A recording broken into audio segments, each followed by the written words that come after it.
Okay, well, we want to welcome everyone tonight. This is City of Cottonwood Heights. This is our business meeting. It's just after 7 p.m., Tuesday, May 7th, 2019.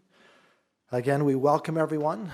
It's an exciting agenda as always, and I'd like to begin with a Pledge of Allegiance. We'll ask Councilman Shelton to please lead us in that pledge.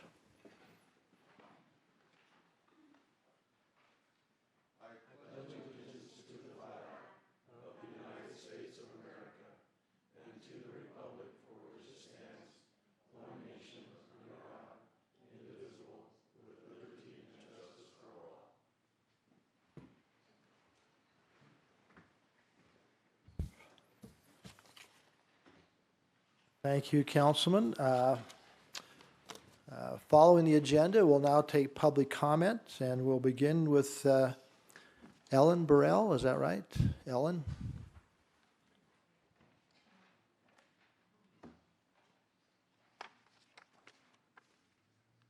Hello and greetings to all the Pull that microphone right down to you there, yeah. All right. Asthma, COPD, diabetes 2, mental disorders, and suicide are on the rise in the U.S. Urban sprawl contributes to sedentary lifestyle and poor air quality, two leading causes. Affluence and more cars do not equal health and well-being. How many of us know someone who is suffering or has died from COPD as a non-smoker?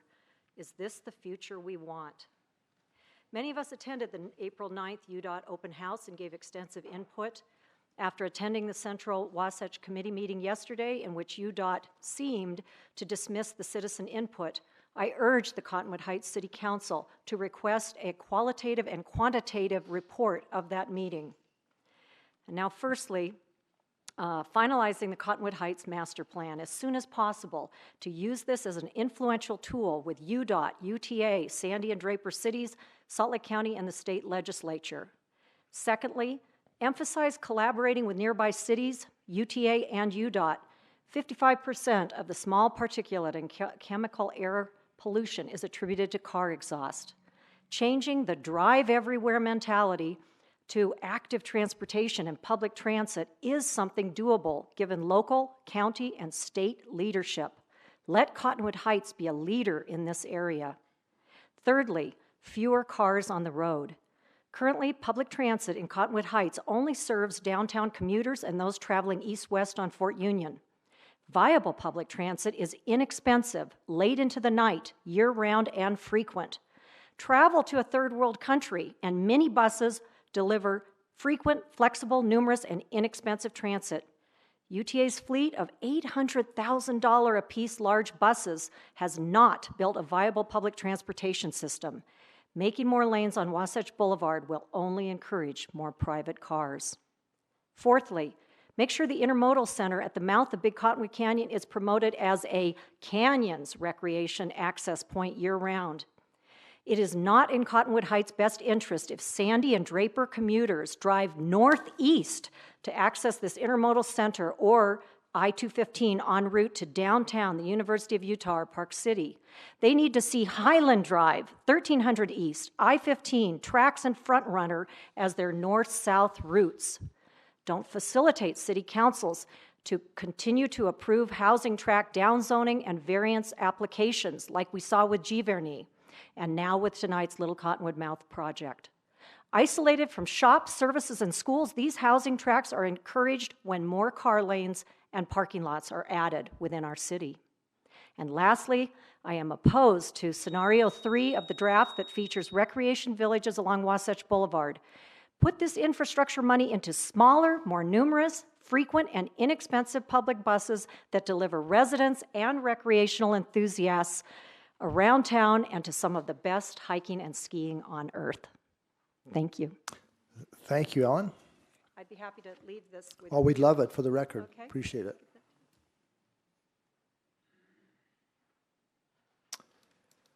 Nancy Hardy, I have you down here twice. Well, two different subjects. Okay. Citizen comment for ADU and then public comment on Okay, the zone. that's fine. We'll Okay. accept that, absolutely. So first of all, ADU.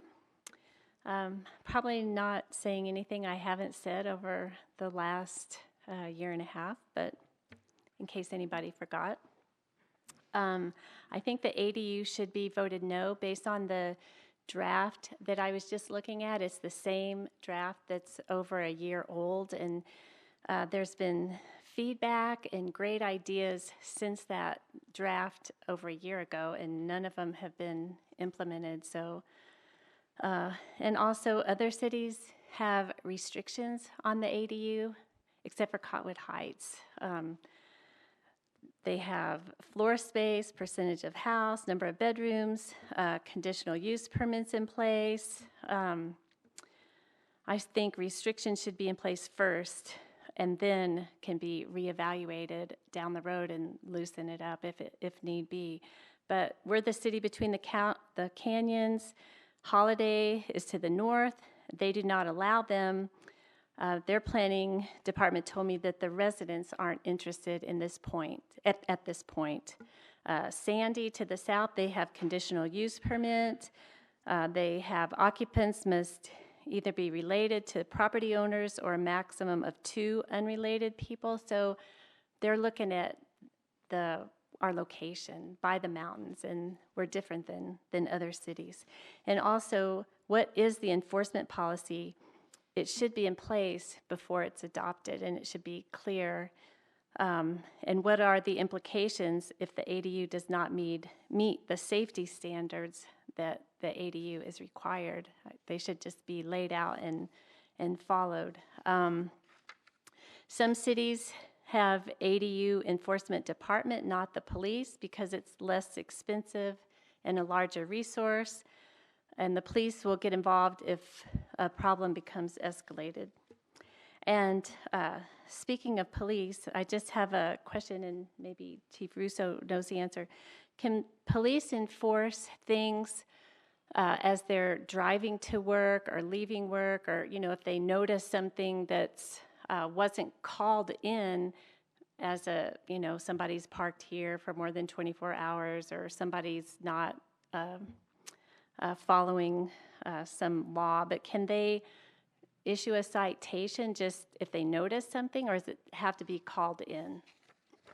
We'll let Robbie respond to that maybe offline here for a minute before you leave, but I think you'll get a quick answer in just a minute, yeah. You want to respond now real quickly? I can.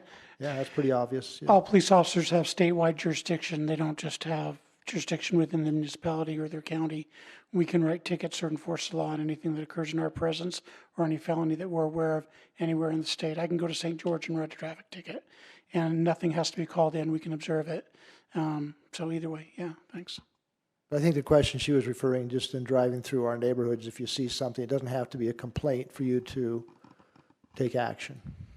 No, and when you watch our statistical review, you'll see what we call the on-view calls, which is exactly that, the self-initiated calls, which is what you're talking about, it sounds like, right?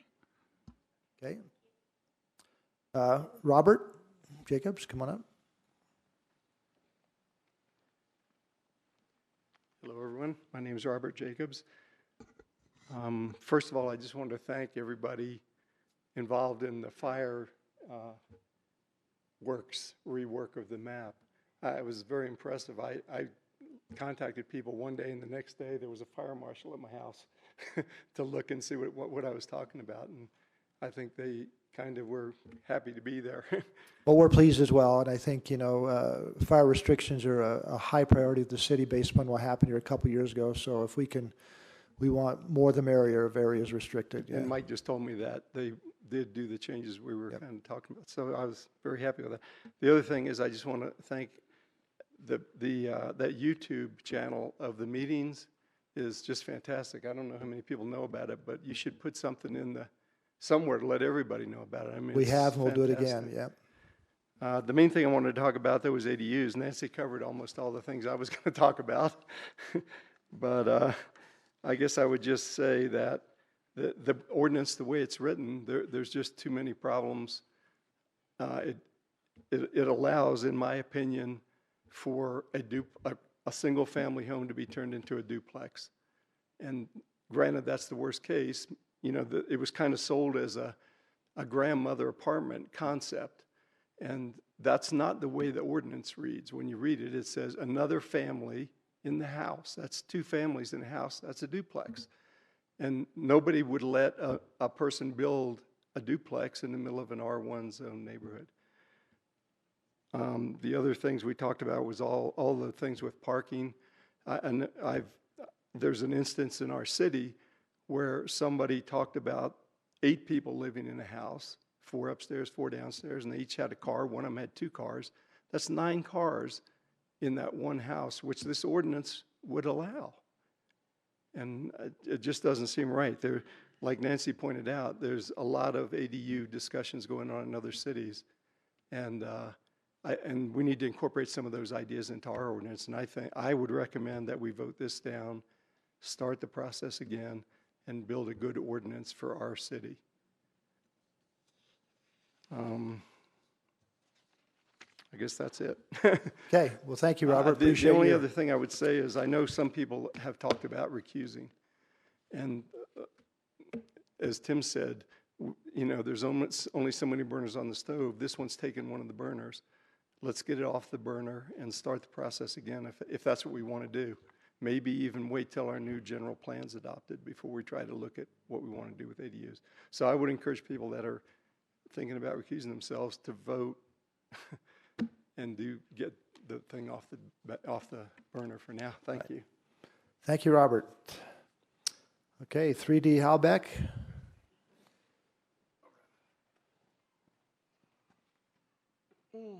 Okay. Ditto what Robert and everyone else has been saying for the last 2.5 years. I think we should put the ADU stuff off until after this year's election. Make it, you know, the same people's problem, or maybe 2 new people's problem to deal with and get more details on. I do appreciate, though, the amount of effort that has gone into this, and I think there's a lot of good things in there. But like he pointed out, it's got to be a lot more specific, I think. Maybe even identifying this big a house, this many people, this amount of yard, this many parked cars, that kind of thing. Really, really, really specific. But anyway, finally, 2 years later, the new things are done. Yay! Yay. The new canyon things. Well, tell people what that's for. I think this is important. These are two signs for the Ferguson Canyon. You know, the little amphitheater is up there. To try out the old. Using the same graphics we had before, trying out an old material and trying out a new material. And the new material, it costs twice as much, but allegedly it is somewhat graffiti proof or graffiti repairable. So we're gonna sit those up there for 2 or 3 months and then see what happens. Yeah, we have display boards up there when you walk into the amphitheater, and so this will be on that top of that display board, yeah. That's right, and I'm gonna work with Mr. Johnson over here to figure out, coordinate how we do that and who really does it and that kind of thing. I was just gonna do it all myself, but then I thought, maybe we should, talk to the city about it. It is your property. May I jump in? Sorry, Tim. Please. Also, I think it'd be helpful I know the Parks, Trails, and Open Space Committee was about to start doing what you're doing, so I think they're very thankful that you did it for them. But if you could include them as well, I think they'd be, Good maybe they idea. want to have like a nail signing party, or I don't know what you call it, but Okay. it'd be great. Thanks. All good. The other thing I want to talk about was it's not on tonight's agenda, but it's going to be coming up in the roundabout. So 2 weeks ago, we had the big roundabout project over here in the meeting room, and everything was laid out. And it does look interesting, and it does look like it's going to help with traffic, but there are some major flaws in it. Number one, the traffic's no longer regulated. So right now we have 90-degree traffic regulated and crossing walk regulated things. I didn't see on the plan where that same type of thing was going to be for the crosswalks, which would mean if, I went to high school and I was somewhat less responsible than I am now. If I was a high school kid and I wanted to be the leader guy, we could start walking across it's 6 different crosswalks now with the roundabout. We could start walking, and we could keep walking, and we could keep walking, and we could keep walking for as long as we wanted to, because there are no stoplights, right? So if people want to cause problems, they can cause problems. Even if people don't want to cause problems, where they have to cross 2 pieces of road now, going across that way, they'll have to cross 4. And if they're crossing just 1 here, it'll always necessarily be at least 2. And the traffic is constantly moving. The right turning traffic doesn't have to go through the roundabout at all. It just has a curve in it. So we're going from stopped, very controlled pedestrian traffic to constantly moving traffic without any controls. It's from what I can tell from that plan. I could be wrong. So my solution is a 3D solution. Just put up pedestrian bridges. It's a different set of paperwork, but it's the same amount of paperwork, and you get full reimbursement, just like we do with the roundabout. So anyway, that's my 2 cents. Okay, thank you. Just for clarification, the open house you're referring to, that was for environmental impact. The design engineer has not been hired yet, so the whole design process and additional public meetings will be coming on the roundabout, yeah. Okay, so that was in no way any kind of final product. That was just an initial. Absolutely. Okay, Yeah, I think the traffic issue, not just the traffic, the pedestrian issue, I think is one of the most common concerns. I think, Robbie, you can correct me, I think we warned, there was 70 students just in 1 week for jaywalking? 200? Yeah, okay, it was a big number. So point well taken as far as pedestrian safety, so. Okay. Yeah. Thank you. Thanks. I need to stop responding, but Roberta, come on up. Woolridge. I'm sorry you took that away. I was going to stand on it. Well, you can grab it if you'd like to stand on it. I'm kidding. I'm short, but not that short. Of course, I want to talk about the ADU, and I've previously have commended the mayor on the fact that he's been so transparent about his personal conflict about this ADU. But also, I want to bring up the parking. You know, we've had a problem on our street with parking this last year. I mean, it's really been something like 6 and 8 cars in our block, and the chief and also the enforcement officer, Lovato, have worked just tirelessly trying to solve the problem, and it is a problem. It is a problem for them. I can't believe that we won't have the same sort of thing with ADUs, because, you know, you can say you're going to have 4 places to park, but 2 of them are going to be in the garage and 2 behind the people, and that's just not going to work. People are going to be on the street. We had a lot of problems on our block. I had 7 foot of snow in front of my mailbox because the plows and these cars on the street. And they were there for days and covered in snow. So it is a problem, and I don't think it's going to get better with ADUs. That's what I got to say. All right. Thank you, Roberta. Edie, welcome back. Come on up.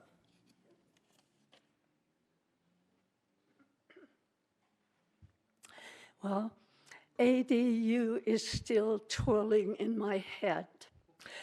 And to me, it still means American dream undone.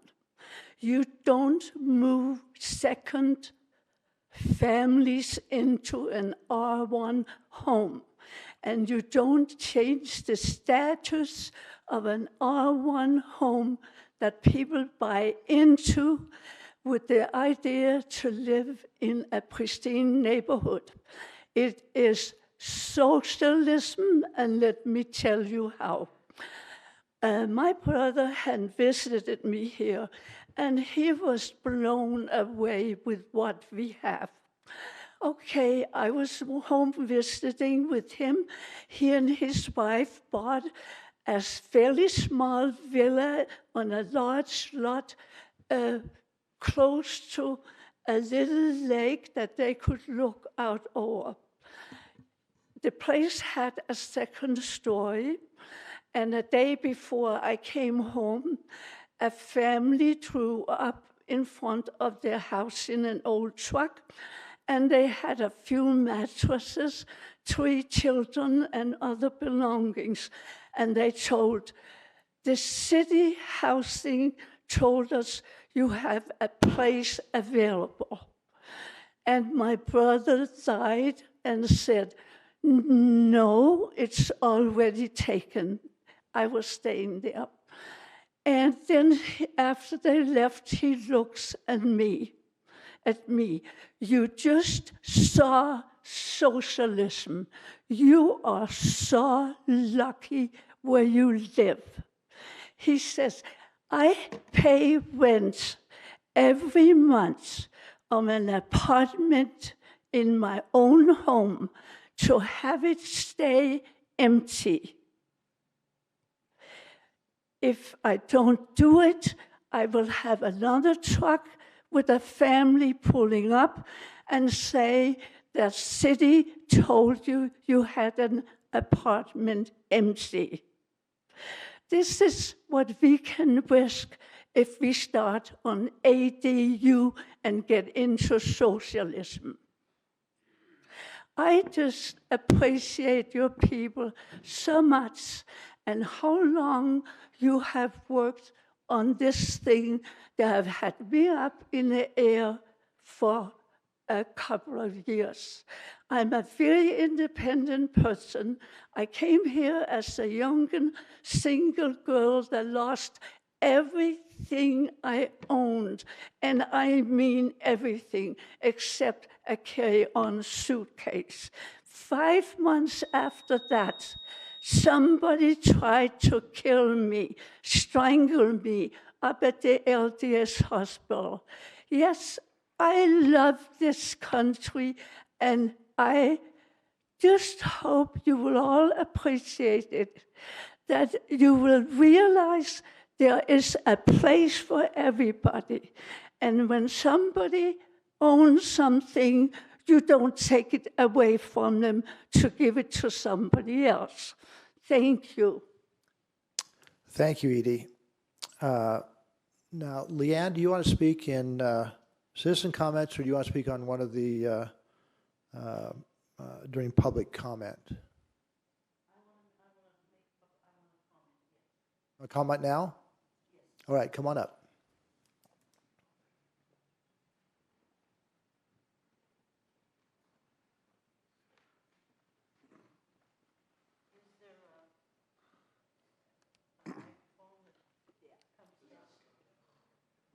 If not, we can give.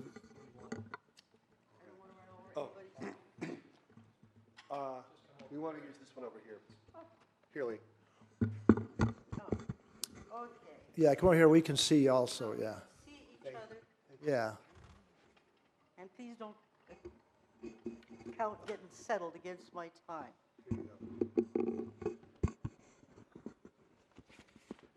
Okay. My name is Leanne Walker. I am here to, I intend to fight for my house. I'm very concerned about a number of things. One is the master plan that is, our original one is still at this moment the law. Okay, the master plan you're referring to is the Wasatch Boulevard master plan, I assume. Yes. Okay. Whatever has just been recently been posted, I think that the citizens need some time to get used to it. I am hoping there'll be a waiting period and a comment period and all of that.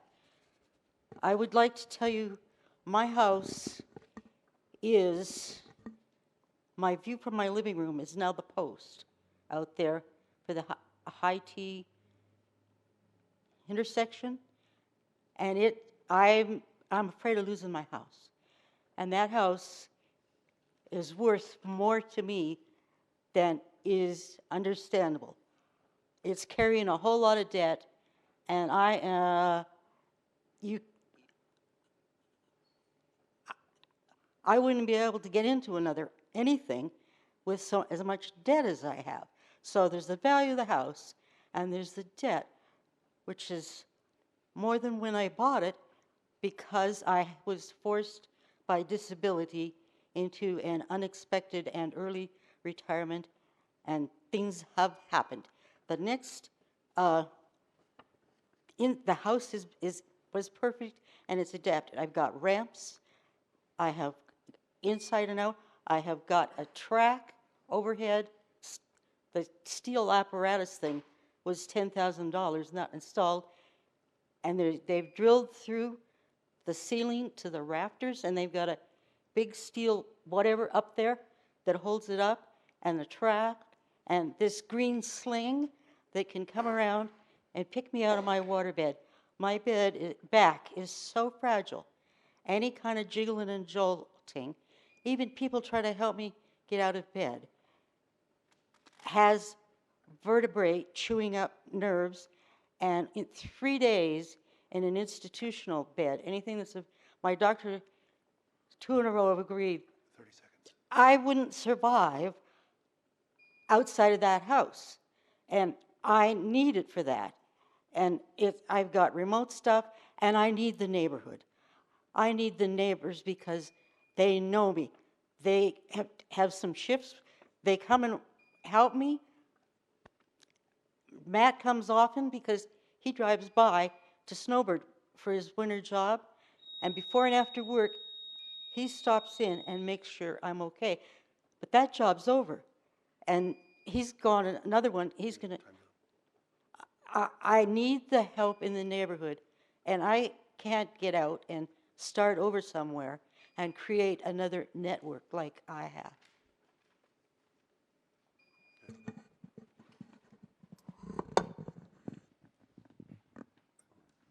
Leanne, thank you for making the effort to come and share with us your concerns. I applaud you, and I know it's a real sacrifice to get up and be here, and it shows us how much this issue means to you as well as it is to many other people along Wasatch Boulevard. And I wish you could stay around tonight, because when we leave this meeting, we'll be spending the next while talking about some of the related issues to Wasatch Boulevard, and we'll take your comments seriously. Well, Matt did a real good job of getting settled in the wheelchair. And we might need to plug in the oxygen somewhere. Well, we can help you out there somewhere. Okay. Thank you. Thank you so much for coming. Wow. Impressive. Another thing is, I don't dare take a pain pill for fear I'm doing damage that I won't feel, but they will pay for it forever. Yeah. Well, get that oxygen plugged in. We don't want to have to call our fire department. Well, fortunately, they're on my side of the road. Yeah.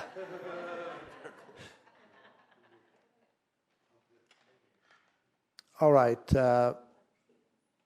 I do not have any more comment cards for citizen comments. I just have one for public comment. Any more citizen comments?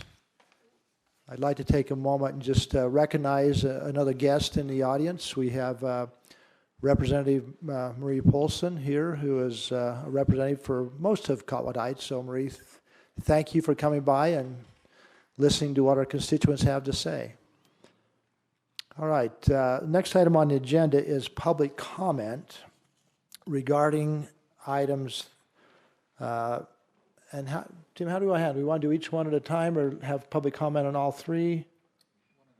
One at a time? One at a time. All right. The first item is 3.1. It's a request by Nathan Anderson, City Resort Properties, for a zone map amendment from an R18 single-family residential to an MU mixed use of property located at 1810 East Fort Union Boulevard. So, Mike, I'll have you present that, and then we'll see if there's some public comment.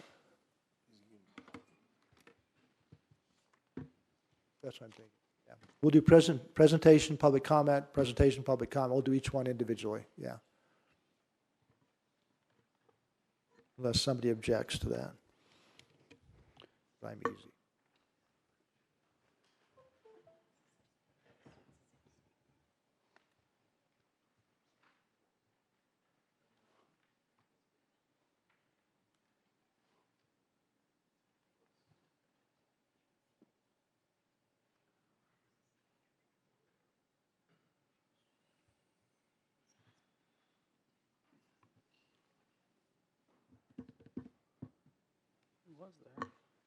There we go.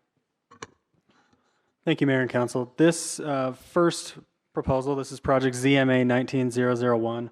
This is a request for a zone map modification, a zone change, to property located at 1810 East Fort Union Boulevard. This is located on the Fort Union Boulevard corridor, just east of the fire station on the south side of Fort Union Boulevard. The application is to amend the zoning designation from R18, which is a single-family, low-density residential designation, to mixed use. which is a zoning that allows for a wide range of mixed residential and non-residential uses. This diagram shows the existing zoning for the property and in the area, as well as the proposed zoning. Adjacent to this subject property are a number of non-residential uses. Directly to the west is the fire station. East across the street there is a small neighborhood commercial scale office building, and north is also 2 office buildings. And a little bit further to the east, we have some strip mall properties in our regional commercial zone. When we consider zone map amendments, the first place we look is always the general plan. The general plan lays out a land use designation for every property in the city. It's not a binding designation, but it is the future designation that the general plan identifies for properties in the city. It's not to say it can't be amended or reviewed, but it's the first place we look.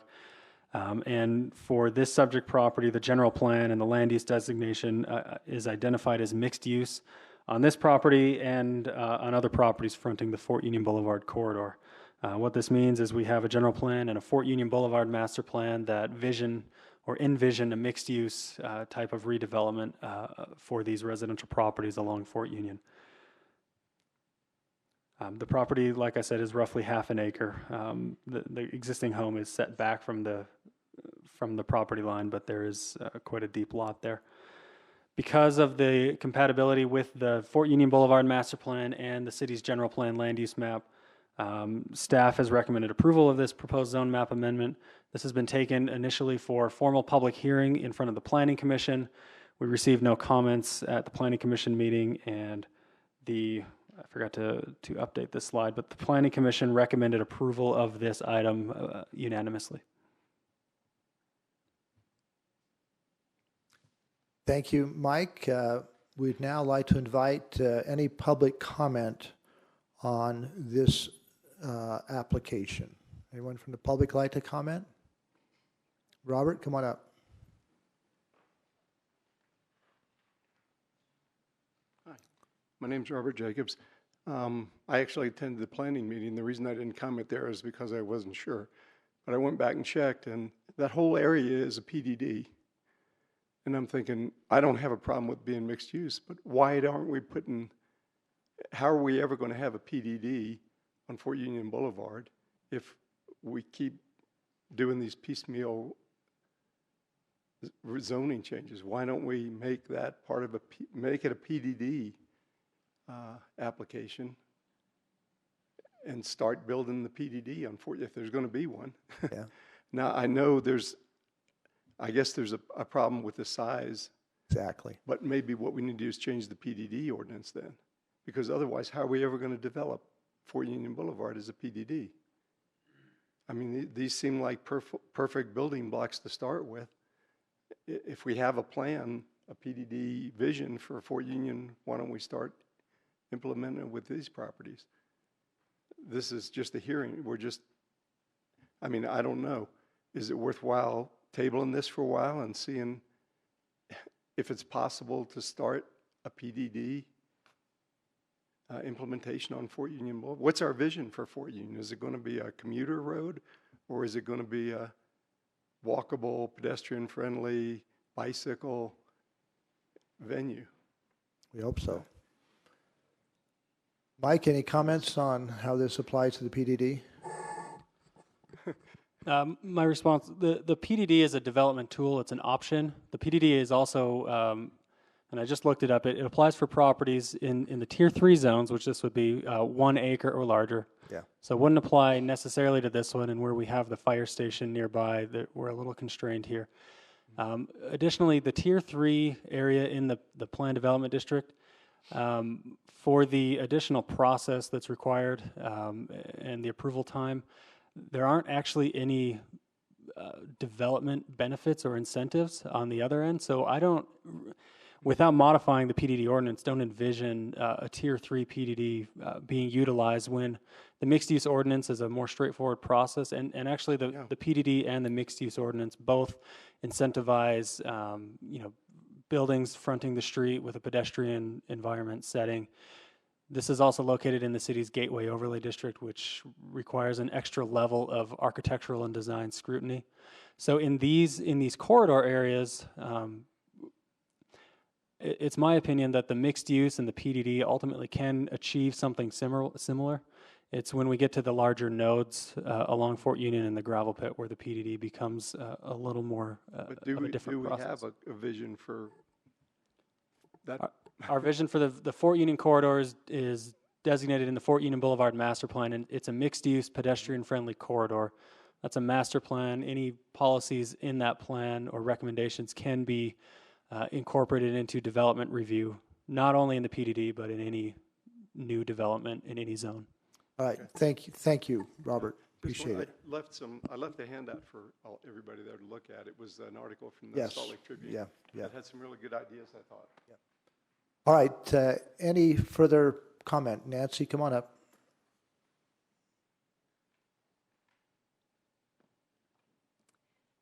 Now that you're talking about Fort Union, several years ago I was on the corridor study, and there were citizens from all areas, and we came up with a really nice walkable design, and it was to move the traffic to 215 and make Fort Union just, wider sidewalks, walkable without taking any properties away, but I don't know if that's just kind of gone by the wayside. Nope. As far as I can tell, or It's still there.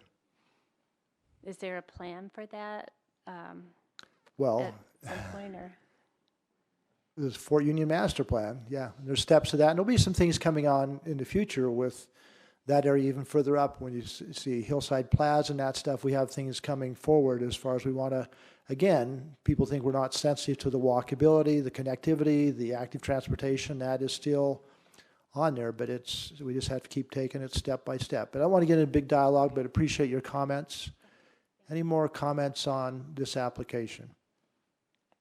Hearing none, let's move to the next application, which is Zone Map Amendment 19-002, request by Prince Assets for a zone map amendment from R18 single family residential to mixed use again on 1648 East and 1680 East on Fort Union Boulevard. So.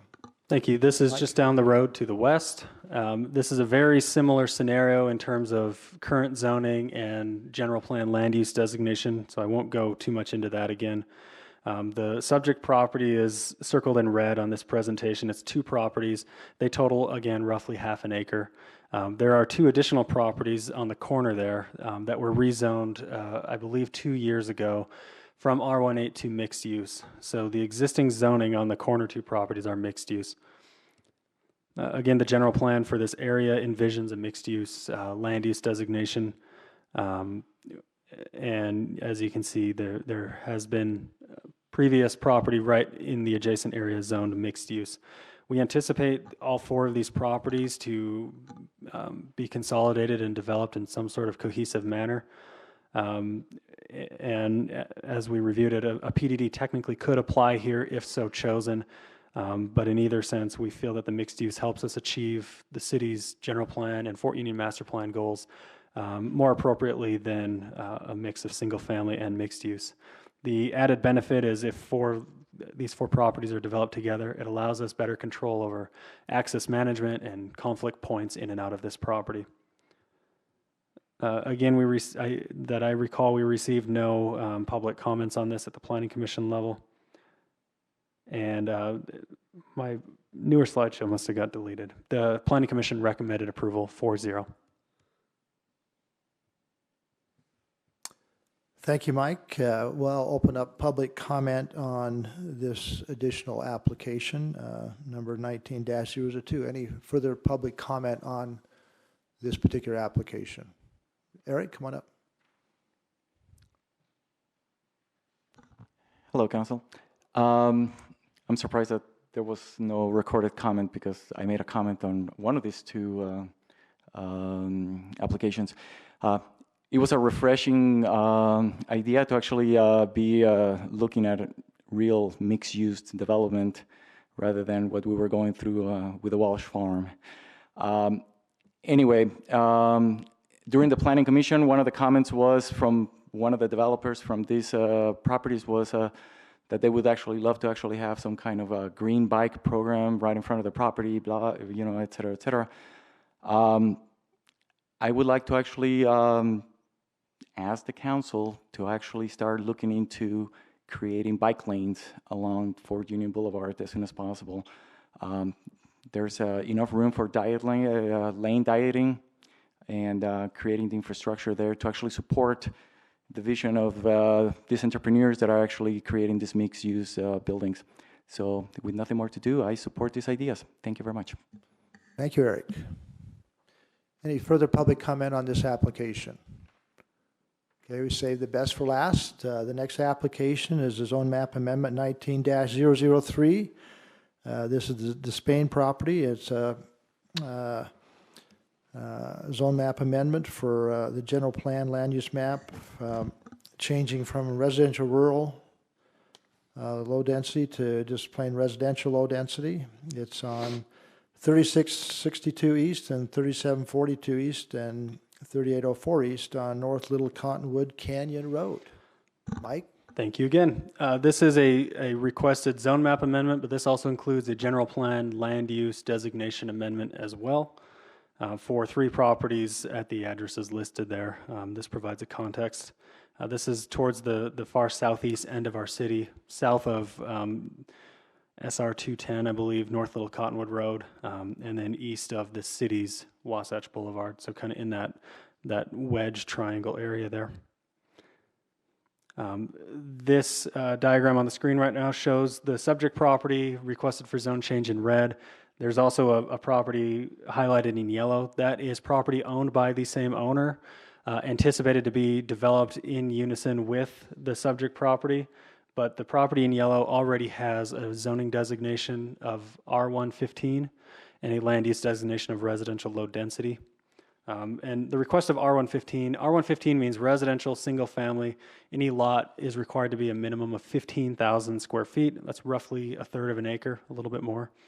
The current zoning on this property is RR143. That's a rural residential designation with a minimum lot size of 1 acre. So this shows the existing general plan land use designation in the area. I'll keep going. And as you can see, the 2 pieces of land owned by the owner are in different designated areas, but the subject is residential rural density.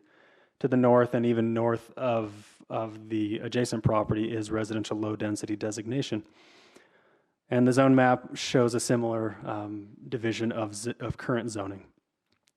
This is a zoning context zoomed out a little bit. This shows the context in the area, especially to the north in this wedge triangle area. The Granite Oaks development is zoned R115. That was approved by Salt Lake County prior to annexation into Cottonwood Heights, but the designation there is R115. The large property north of that is also R115, and then north of that, right at the intersection where the high T is R28, which is a 2-family zoning designation. So at the far south end, we have a small pocket of residential rural density zoning. Those are not platted subdivisions. They're old lots of record. So that explains the kind of the odd shape of all those parcels.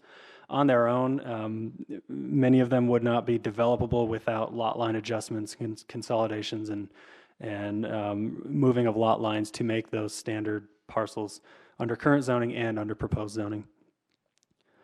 So this potential impact takes into account not only the subject property, but the existing R115 property owned by the same owner and applicant. So this includes the R115 parcel on the left side of the screen, as well as the red, the subject property tonight. So if we look at just the properties up for rezone, the 3 properties, that's about 5.2 acres. A quick analysis of the layout of those lots, as well as a potential area, estimated area that a road would encumber. The existing zone would allow for a density of about 4 lots. Even though the zoning is 1 lot per acre, we don't feel that you could actually fit 5 lots for the 5 acres in there based on some of the other development requirements. And again, on its own, that proposed zone change would allow up to 10 lots, roughly. As expected, and if this is developed with the adjacent R115 area, which has most of the developable area there, the existing zone would allow for approximately 22 lots, again, considering the same constraints and development requirements, whereas the proposed zoning designation would allow for 4 additional lots or 26 lots, again, approximately. Again, I think it's important to emphasize that's putting both parcels together. Correct. Yeah. Yeah, so that becomes 12.5 acres. On their own, they could both be developed on their own individually, but we would anticipate them be developed together, especially given the odd layout of lot shapes and sizes and access requirements and lot standards. It would make sense for those to be developed at the same time. So again, the general plan land use designation is rural residential or residential rural density. That suggests a maximum density of 2 lots per acre. So that would be compatible with anything up to a half-acre zoning. Because the applicant is proposing R115, that requires the land use change. My updated slides got deleted, so I apologize. The staff's recommendation of this was approval, and I'll go over some of the development standards that will apply in both scenarios in just a second. As presented to the Planning Commission, the initial Planning Commission meeting, they continued the item for one extra meeting. And at the second meeting 2 weeks later, they recommended approval to the council by a vote of 5-2. The 2 opposing votes, the rationale that was given on the record was they felt that roughly the same benefits could be achieved and the same standards could be required of the city regardless of what that zoning is, regardless of the zone change and land use map amendment. So talking development standards for just a second, we have a number of development standards that apply to any development, any subdivision. They range from maximum and minimum lot sizes, setbacks, lot frontage dimensions, but they also include open space, trails, and things like that. This property is located in a sensitive lands area of the city based on its steep slopes in the area, potential for fault activity, potential for watershed. Those characteristics will classify this land as a sensitive lands area. An area classified as sensitive lands requires extra study at the development phase. That can include a slope stability analysis. That can include groundwater analysis if that's an issue. That can include a fault rupture study. Whatever makes the lot sensitive must be reviewed and approved prior to any development approval. That also includes higher standards for the amount of pervious versus impervious surface you can include in a subdivision. And that also includes a provision out of our sensitive lands ordinance. And I'm just going to read it here so I don't mess this up because I think it's critical. And this is in our sensitive lands ordinance. It states, the subdivider or other developer shall dedicate and improve to city standards trails necessary to provide public access to public lands and other trails shown on city or county master plans or required by the Planning Commission. So in the event of any development, there is language in the ordinance that allows the city to require trails, open space, recreational amenities, either as shown on city or county master plans, connecting to additional or nearby public lands or trails, but also required by the Planning Commission. The applicant is aware of this provision that's been shared with them. And there is also a requirement that any subdivision 5 acres or larger dedicate a minimum of 10% of its space to open space. Our code does not define whether that's public or private or how it can be used, but there is an open space requirement for subdivisions over 5 acres. Trying to think of what else. There's also an odd provision in another section of the code that is worth bringing up. Any subdivision developed with a private road outside of a planned unit development, any lot fronting a private road in Cottonwood Heights is required to be a minimum size of 1/2 an acre. It's for that reason that we believe the proposal at this location would be for a public road system.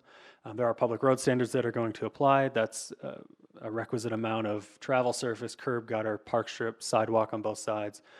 So there will be that pedestrian amenity if the development is proposed as a public subdivision. If it were proposed as private, the proposed zoning doesn't make a lot of sense to go through this process. I'm happy to answer any additional questions, anything I missed, or any clarification I can provide. Thank you, Mike. Let's open this up to public comment. I do have a request from Nancy Hardy to speak on this subject. Nancy, you want to come up again? You should sit on the front row. You don't have to walk as far. Okay. Pull the microphone down to you. Yeah, there you go. Thank you. Okay, I'm just curious. I know that landowners seem to most often get approval to be able to do what they want to do on their land.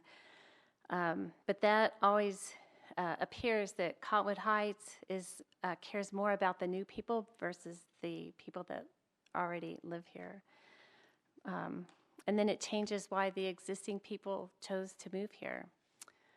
And then also, I think it's okay to have different size zonings. It's okay to have, because that's the character of Cottonwood Heights, and we're losing it little by little unless Cottonwood Heights wants to be a cookie cutter community.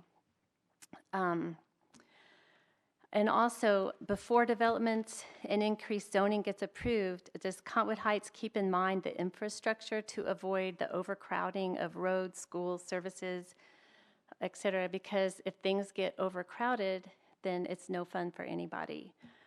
And also, if this gets approved to the R115, then it could potentially be requested to R18 to match the property across the street, and then you have a PUD, and it just, continues that way. Let's see. That's all I have on that. But I think basically we need to have our vision in place. And I know I've said this before, but what do you want people to think of when they say Cottonwood Heights? Just like when you say any other city, when you say Cottonwood Heights, it's starting to have a different. And I made a copy. Great. Yeah, share it with us if you want for the record.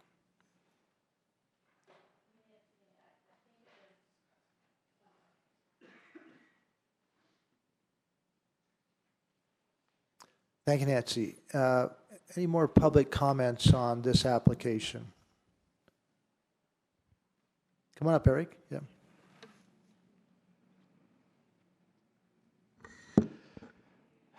My name's Eric Caran again, and Council, thank you for your time. I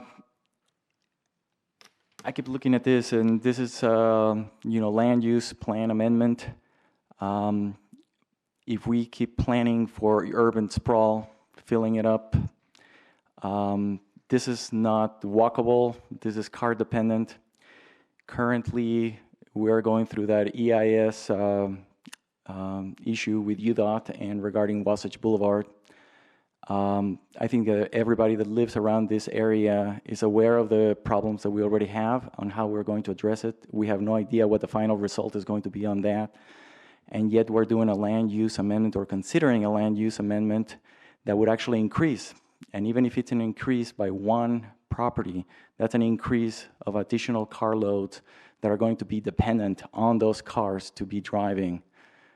And I think that it's irresponsible to actually continue in such a path until we actually resolve what kind of vision do we want on Wasatch Boulevard, which is going to be the main feeding road that will allow the development of all these R115 in yellow and the RR143 areas near the mouth of the Little Cottonwood Canyon. With that in consideration, I would actually suggest the council make sure that we don't put more on our plate than we can actually eat and wait until we can come up with a resolution as to what's going to happen with Wasatch Boulevard. Thank you very much. Thank you, Eric. Any other comments regarding this application? Come on up. Ellen, right? Yes. Yeah. I didn't realize that I could have separated my comments Well, you could have. tonight, so that's why I did the speed reading earlier. But they're related, Wasatch Boulevard, Yes. Well, I continue, as I said in my earlier comments, to be very concerned about the walkability. And I mean, I realize that all of us who bought homes here, and I've lived in this area since 1981. I've lived in Big Cottonwood Canyon. I officed at Snowbird for 20 years. And I think that Cottonwood Heights is such a gem, as we all do. And I recognize all of your dedication being here, and the concern for public health is shared, I'm sure, by everyone in this room.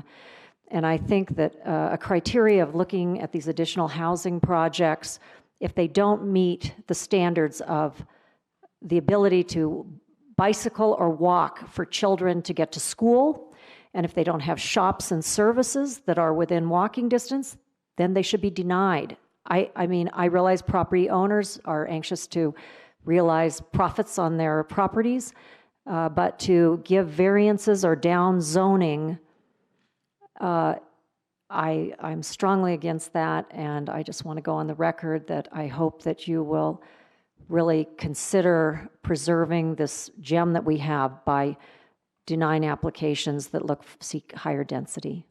Thank you. Thank you, Ellen. Any further comments? Sure. We'll let you do it right from there if you got enough oxygen. Yeah. We can hear you, I think. I guess not. Well, it fascinates me how we can be adding houses at the south end when there's still open possibility of taking houses out at the north end. And this is the watershed, and that's a sensitive area. And is the sewer in place, or is it going to go into our water supply when you get closer up there? And if there's kids, is there going to be school buses and school for them? Everything about it says, until we know what's going on, and how many, and if we're taking houses out, or putting the north end of the, behind freeway sound walls, why are we adding houses at the other end of the road? Okay, thank you, Leanne. We appreciate again your presence tonight and your sacrifice to be here. Okay, any other comments, public comments regarding these three applications? Hearing none, we'll close the public comment period. And I understand, Mike, correct me if I'm wrong, if anyone would like to make comments in writing, they can still address to you, or to where does that go? Either way, there's no formal public comment after the Planning Commission, so they can get in touch with their elected representative directly. They can send comments to staff, and we'll pass them along. Whatever's easiest. Well, and I say that because many residents have taken advantage of that today to send emails, and we've received those, so thank you. All right, we have a few action items that we'll consider at this time. The first action item is one that's been discussed for, I guess, a couple years. It's the consideration of Ordinance 316-A, approving or, I guess, denying enactment of Chapter 19.77, an accessory dwelling units in our city. Okay, now this was on the agenda a few weeks back, and it was continued to have enough people who are here. Look at that, we're on screen. So I would entertain a motion of approving the enactment of Chapter 19.77, the accessory dwelling units. I think we won't go through a presentation with Mike. We've been through it a few times. Do I, by chance, have a motion? I move that we approve Ordinance 316A. Okay, we have a motion to approve from Councilman Shelton. Do I have a second?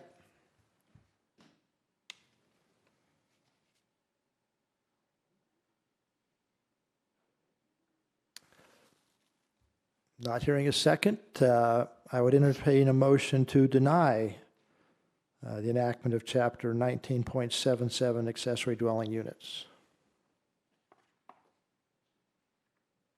I move that we deny consideration of ordinance 316D. Okay, we have a motion. Excuse me, could we, Oh, did I we do have wrong? two alternate ordinances here. Right. So you would be approving 316A or you would be approving 316D. Sorry, Which has my the bad. effect of denial. So you did, you Well, approved A. And you want to approve D. I want to approve D, yeah. Right. Yes, please.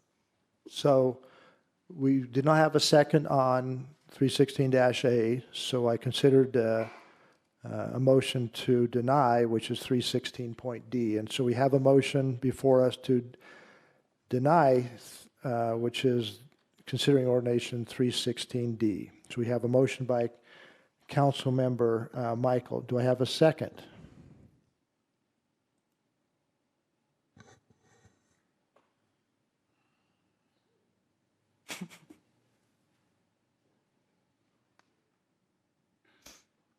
Can I second? Yes. Okay, I will second the motion to deny. Any further consideration or discussion? And I have a couple of comments. Personally, and people who've talked to me and have discussed with me know that the concept of ADUs is not new. We are where they are in the city, although they're unauthorized. People have extra people. The complaints with parking have been heard. Those are very real. My concern with this specific ordinance, the way it's written, is that it doesn't deal with the parking issue well enough. The vast bulk of the rest of it, I do agree would be useful and worthwhile. The comments that have been made tonight, I see a distinct difference between an R2 and a owner-occupied two-unit items and absentee landlords. A very significant difference there. And I hark back to the question that we posed to the public where it was roughly a 40-40-20, where we had 20% of the people say, kick everybody out, enforce what you've got, which is none. 40% say, just ignore it and leave it the way it is, don't do anything. And another 40% that said, go ahead and make something that works so that people can legally do this and do it within code. I don't think that this ordinance as proposed gets us far enough along down that path for me to be comfortable with it the way it's written. Thank you, Councilman Bracken. I would just comment and kind of add to Councilmember Bracken's comments there. One of the things that's a priority for me is that the law is applied equally to all residents. And I think what we say if we vote to deny this ordinance is that we vote to uphold the current ordinance. And a vote to uphold the current ordinance to me means that we will do just what the minority of the people in our survey have indicated they didn't want us to do, which is that we will say to those people who are living in this type of arrangement that that is not permitted in the city code, that there is no way for you to remedy it, but that you quit. And that to me is what we vote for in voting to deny this, is that we vote for the enforcement of our current ordinance. And for me, and for the majority of the people that we surveyed who were representative of the city, and for the Planning Commission, and for the staff of the city, that is not the course they would choose.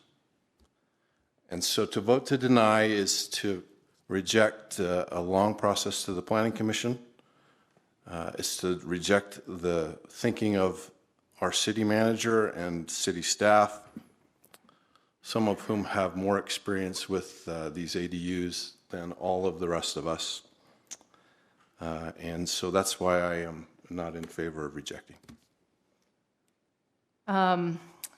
The elementary school principal at Ridgecrest a few years ago told students, if we're going to do something, do it right the first time. I don't believe that in its current form I can support it. I see active people in our community in this room right now that have offered on the pro side and the against side to get together and create a better ordinance. If we don't look to our citizens, those who are engaged, that want to improve an ordinance, if we don't take the time to listen and to try to find something better that all of us here can improve, I think we're missing out on an opportunity. While I agree with a lot of the things that Councilmember Shelton said, I do think we all struggle because we have not always followed our planning commission. And I think many of you in this room know a recent decision where we did not support our planning commission. So what I would recommend is that we go back to our community, create a working group of people that are interested in creating a better ordinance. We inventory, if we can, how many and where those ADUs are. We think about enforcement, and we move forward in that direction. And that's why I'm voting no. Yeah, I would add, I think that voting for denial of this ordinance is actually a vote to the 40% who said, don't do everything, don't do anything, and just, because I believe that's what will actually happen. I don't think that we're going to go out and start enforcing the illegality of those that are living in this situation currently. I think that we will continue to ignore it as we always have. So I would echo what Councilmember Michael said about getting it right the first time. And in terms of my personal vote, I would feel hypocritical, and I currently have an ADU in my home. It's ready to go. I could stand to profit from voting in favor of an ADU, which feels wrong, and so I would recuse myself from a vote in favor. And yet I echo what Councilmember Shelton said. I feel like we should have a pathway to citizens living legally. So I would vote that we go back and rehash this, as arduous as that proposal sounds. I want to thank the council for their comments. And again, this has been an ongoing debate for a couple years, a respectable debate, and I respect the difference of opinion. Myself, I'm in favor of having an ADU. I think it's necessary. I think it's appropriate. Like has been stated, I think the current language has some real strengths, with owner occupancy required, a lot of other life safety issues. My difficulty is the recognition of the parking problem. Though I respect that everybody should have a pathway, I don't think that's always 100% guaranteed in a lot of our ordinances. Sometimes it's just not possible. Again, I'm in favor of having ADU, but I think the current language does not meet my expectations. It's primarily centered around the parking, and I support denial at this time. I think the public needs to know that's where we stand. And so with that... may I just comment? Please, go ahead. So related to this, obviously we'll support the council in whatever direction you go as far as the decision on this, but as far as the person responsible for enforcement of these items, when we receive complaints on them, we will enforce them. We will enforce our code. And I've been involved in that in the past with other communities. Not always easy, specifically with accessory dwelling units, but we will enforce the code on that. And I understand that's what we've been doing for the last 15 years?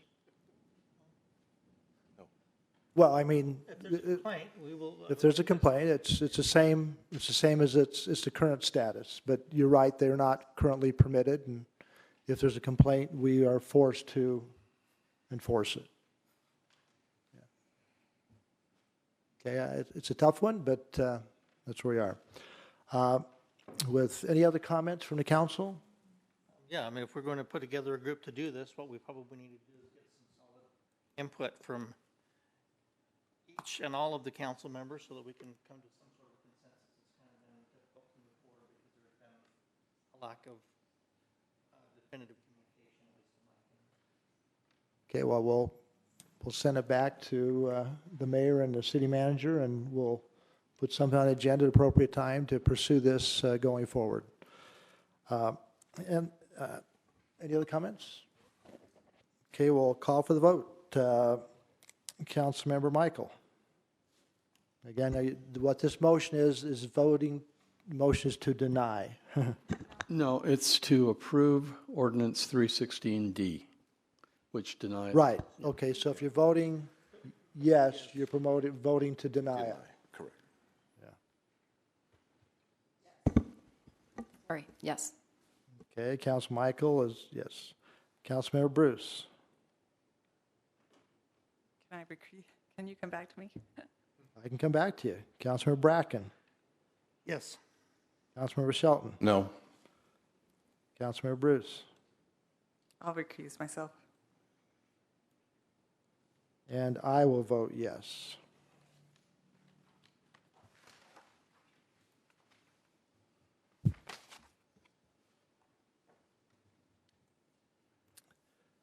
The next item is, if I get my agenda on here, right?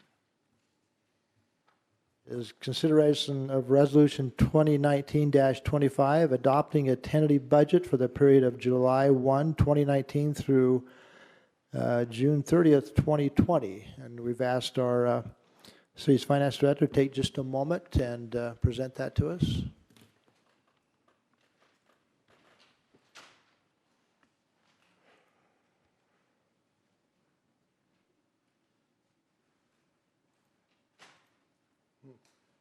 Looks like it thinks I have two monitors. I think if anybody wants a copy, I think we have extra ones of these out there.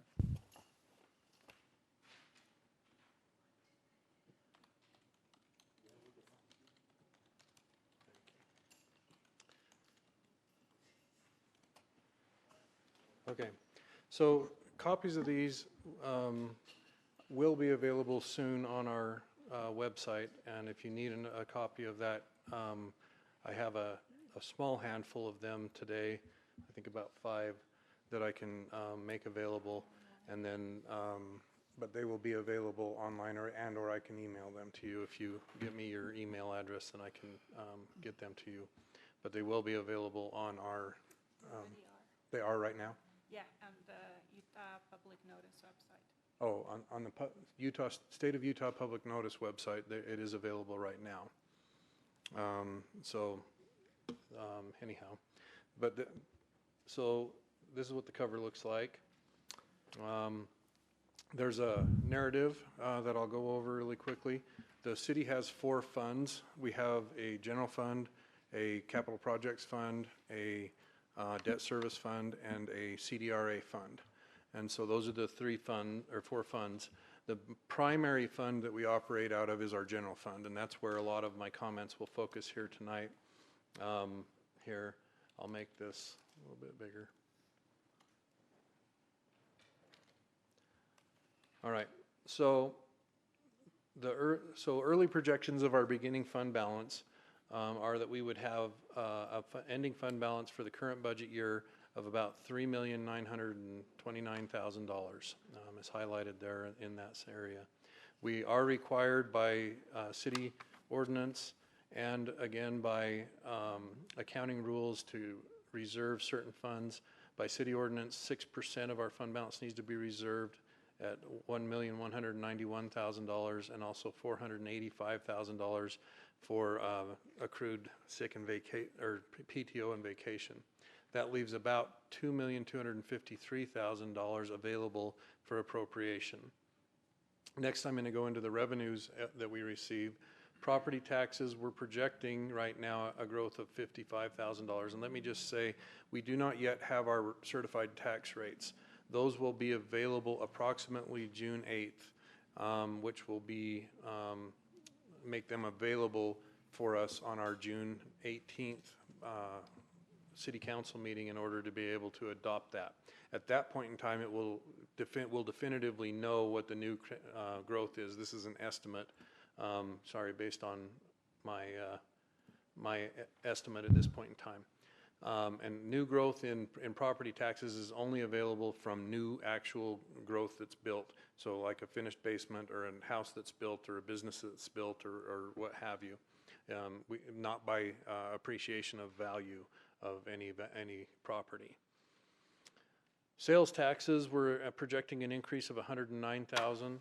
That's about a 1.75% rise from the current budget, and this is also a little bit conservative because the state legislators are looking at potentially changing the sales tax calculation, and we're not exactly sure how that may impact us going into the future, but we'll keep an eye on that. Energy use tax, a reduction actually of about $20,000. That's up almost a 1% decrease from our current budget, and that would match to our current projections of where we think that will land. Property tax fee in lieu. Last year we did not alter our property tax fee in lieu. Property tax fee in lieu approximates our property taxes. That's the fee that you pay when you license your vehicles. And so we're estimating about a $60,000 increase, and again, that somewhat matches what happened last year in our property tax increase. Franchise taxes, we're recommending a reduction of $23,000. Brings that in at a net figure of $325,000 total. So all of these tax type revenues amount to about $180,866 in new growth. That's about a 1.7% overall growth in tax type revenues. Of other revenues, we're adding $1,678 to our road cut fees just to have that flat. I'm going to move on to the next page here. Class C roads is one we've been talking about. Our current budget is $1,315,000. We're recommending this be reduced down to $1,240,000. That approximates our projection for the current year in that. And then interest revenues, built-in increase. Interest revenues are up this year compared to what they were about a year ago when the budget was set. So these combined changes are about a $78,000 decrease. So when you combine the two different categories of revenues together, it's about a $102,000 net increase, or about 0.5% of overall growth in revenues. So we're a little bit stagnant in our revenues here this year. Expenditures. First, we're going to group some employee costs. So the COLA, or cost of living increase, that is applicable to all employees would be 1.9%. The net impact of that is $142,000. The merit would be a 3.7% increase, and that would be for those employees who are not yet at the top of their respective ranges. The overall impact of that change is about $255,000. Let's see, moving down, healthcare. We had originally projected about 5% increase. It's going to come in about 0.5%, so for a net of $4,056. Dental cost is projected to be about 7%. That's about $4,104. So health and dental together is about $8,160 net change. No one's heard a number like 0.5% increase in that cost. Very long. It's low, and we're very thankful for that being that low, because we had originally had about $50,000 in that line item for our placeholder. Elections, we have their biannual city elections coming up, and if the referendum's in there, which we're not exactly sure about that right now, it'll be about, I think the projection was about $55,000, so we're putting in the budget $60,000. That could be a little lower depending on what actually occurs with the referendum, whether it happens or not. I'm going to skip some of the items that are a little bit smaller and move along. We want to mention at one time we had considered eliminating the parade float, but have since changed our mind on that and not recommended that. Overall IT costs, we have quite a few IT costs. The net change is $136,000. There were some cuts. We were able to find some areas to cut about $14,000. And then we have increases predominantly in some software subscriptions that we have that were unfunded. The main item is Office 365, and the actual annual in cost of that is about $36,000 to renew that. And then also just a few other things that are in there. Some are increases that just come annually. And then the other item that's a main item in here is the IT hardware, and this is predominantly in our servers and switches is where we have the needs in this, other networking type needs. In pretty much every division, we were able to find both reductions and some increases. In some cases, the reductions overshadow the increases, and in some cases, the increases overshadow the reductions. Community and economic development, net increases of $51,000 with a $20,000 reduction for 2 interns. Through just normal turnover, we currently don't have those 2 interns continuing with us. And so, and then an increase in a new planning technician that would help to provide some long-range planning and sustainability type efforts with that. Then funding for an affordable housing report, and then also some a little bit for building software. Overall police, we found some reductions of $61,000. That would include a part-time investigator. It would include some leased equipment, telephone reductions, which is cell phone really, and then a little bit in services. And then just some smaller increases related primarily to dispatch and records management software increases that we see. In fire, we're seeing an increase of $185,000. That represents a 5.11% increase. This increase has been through the Finance Committee at UFA, but has not yet been presented to the full board. We expect that to happen in the next little bit, and we'll watch that as it goes through. In Public Works, combined savings of $155,000, $30,000 of just a lot of shifts between different accounts and things that the director there went through.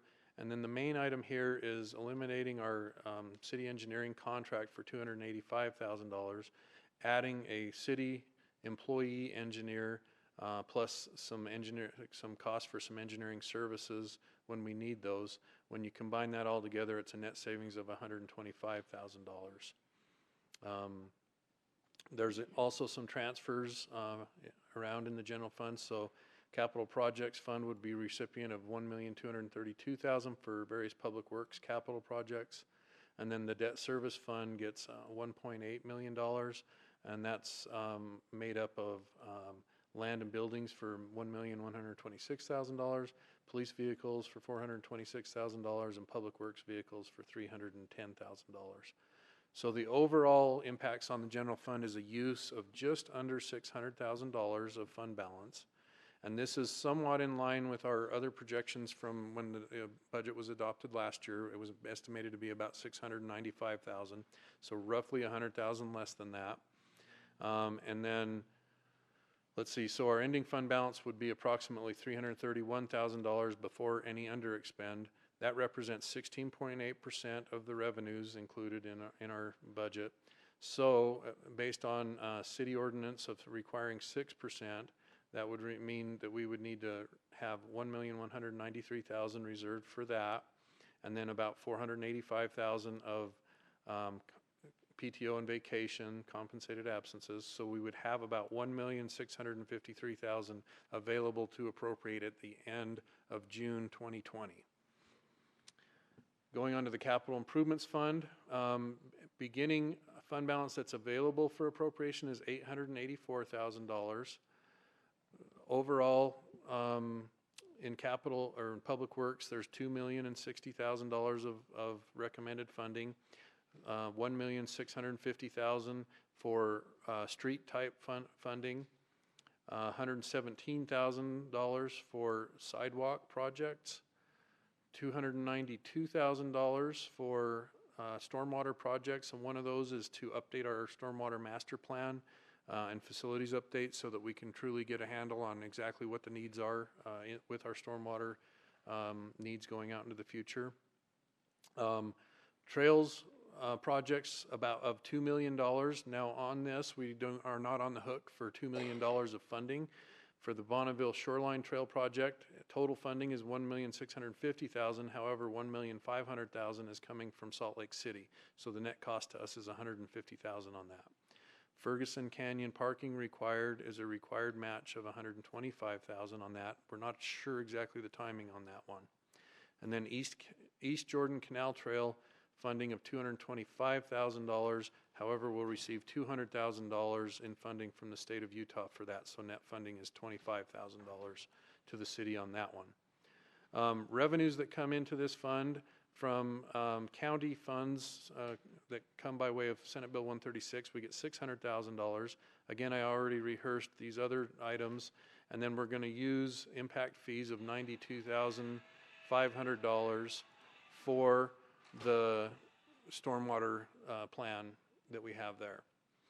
So by the time you boil all this down and everything, we end up using $435,000 of the fund balance in the capital projects fund, which leaves about $450,000 available for appropriations in June of 2020 for other plans that may come forward. The debt service plan, there's currently a very minimal $620 fund balance in there. We're having expenses of $1.8 million. Again, I outlined those earlier. And then we're going to have the transfer in from the general fund to cover those plans. Again, we should end with the same $620 fund balance at the end of the year. In the CDRA fund, we have a projected ending fund balance of the current year of just under $3.5 million. But that includes some funds that we're anticipating to be a carryover for the Canyon Center parking structure. Once those Canyon Center parking structure funds are spent, and we also are recommending, we're anticipating another $10,000 in interest based on the fund balance in there, and then also $100,000 of professional fees related to both current and future CDRA type projects. It will leave $1,652,000 left in this fund that can be utilized for projects that are centric around those redevelopment areas. And then there are some items of consideration that can be requested by council that are not included in the budget down here. I'm not necessarily going to go through each of those since they're not recommended, but you can review through those.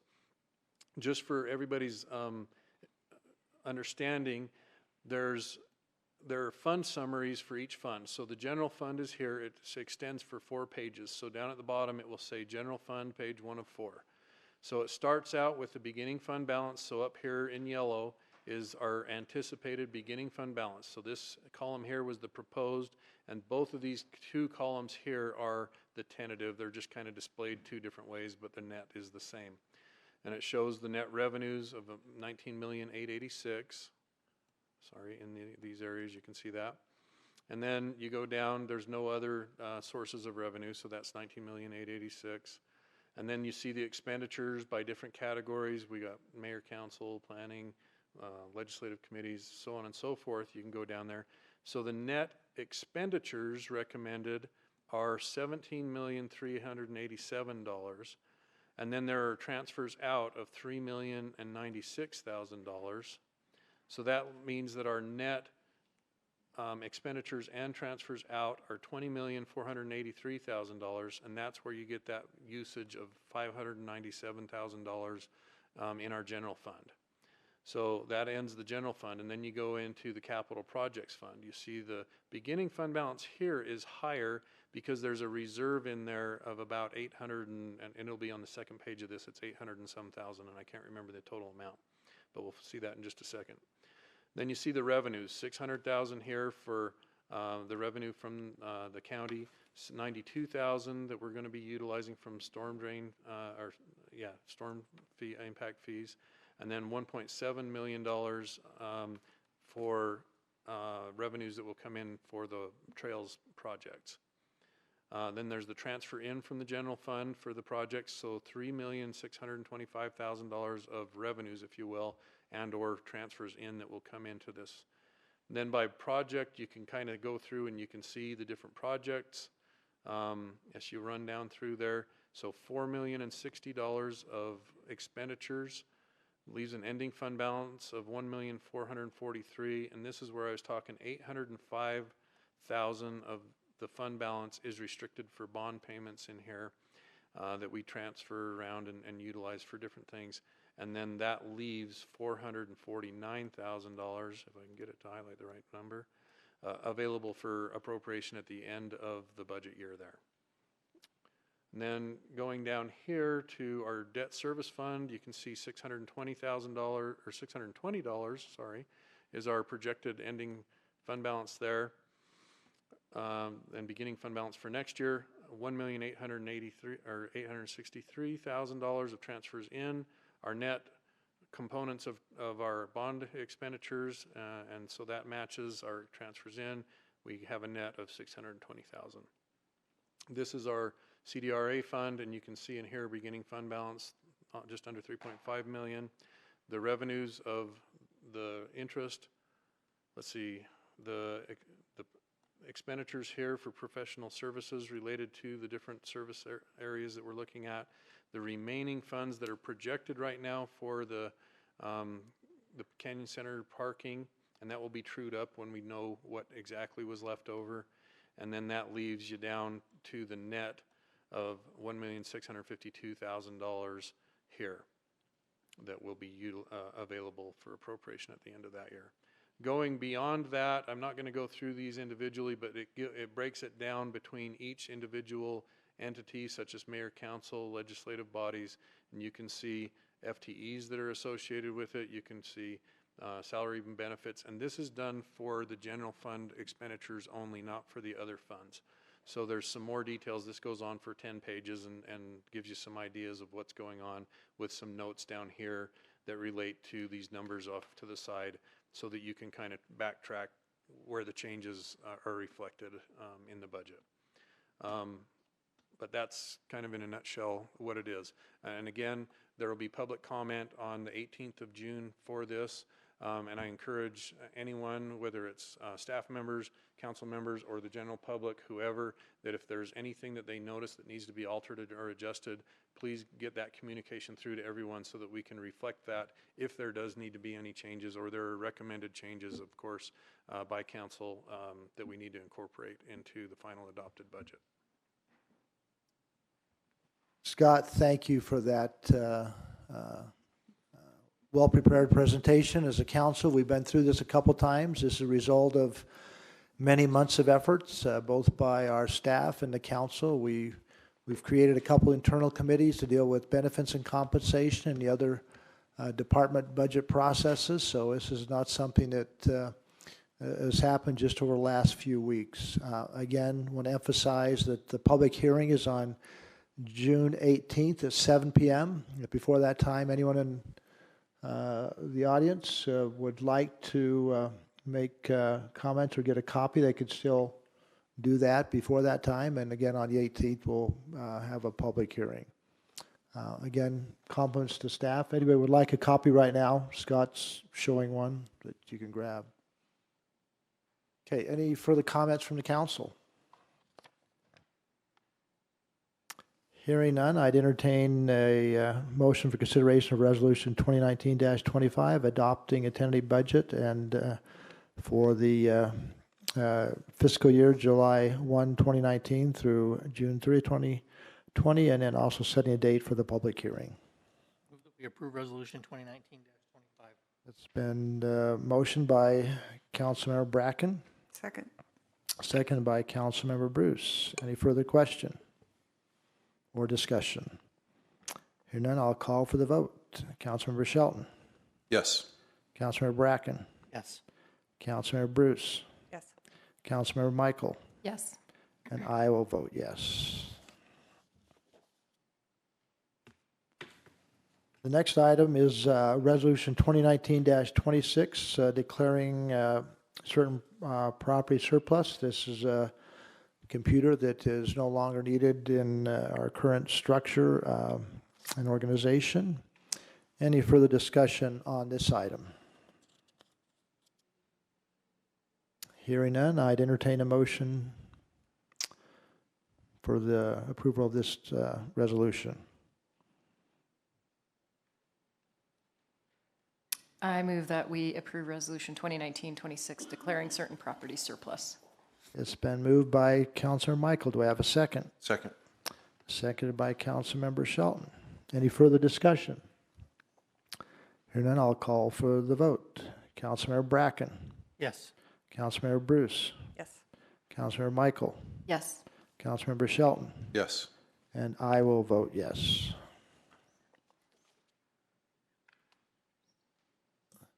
The last item is consideration of Resolution 2019-27. This is what Mr. Jacobs was referring to earlier in today's meeting, amending the designated areas closed to discharge of fireworks for 2019, expanding those areas. Any further discussion on this topic? I would just commend Chief Watson working on this, letting the UFA and the county know that we've been working on this and allow us to make an adjustment from the map that we had previously and still allowing us to get this in. I think it's an improvement. I would just add that this was a really great example of the public coming forward with some quality input and how quickly staff moved on it to incorporate that quality input. Really terrific. Yep. Agreed. Any further discussion? Hearing none, I'll call for a motion. I move that we pass Resolution 2019-27. It's been moved by Councilmember Bruce. Do I have a second? Second. Seconded by Councilmember Michael. Any further discussion? Hearing none, I will call for the vote. Councilmember Michael. Yes. Councilmember Bruce. Yes. Councilmember Bracken. Yes. Councilmember Shelton. Yes. And I will vote yes. Okay, that is our formal action items, other than we do have the consent calendar. So I'd entertain a motion to approve business meeting minutes for April 2nd, 2019. Could I have a motion, please? I move that we approve the consent calendar. It's moved by Councilmember Shelton. Do I have a second? Second.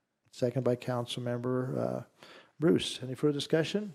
Hearing none, call for vote. All in favor, say aye. Aye. Aye, it's unanimous. Any other items of discussion? Hearing none, I'll consider the meeting adjourned. Thank you, everyone. You need a motion for it.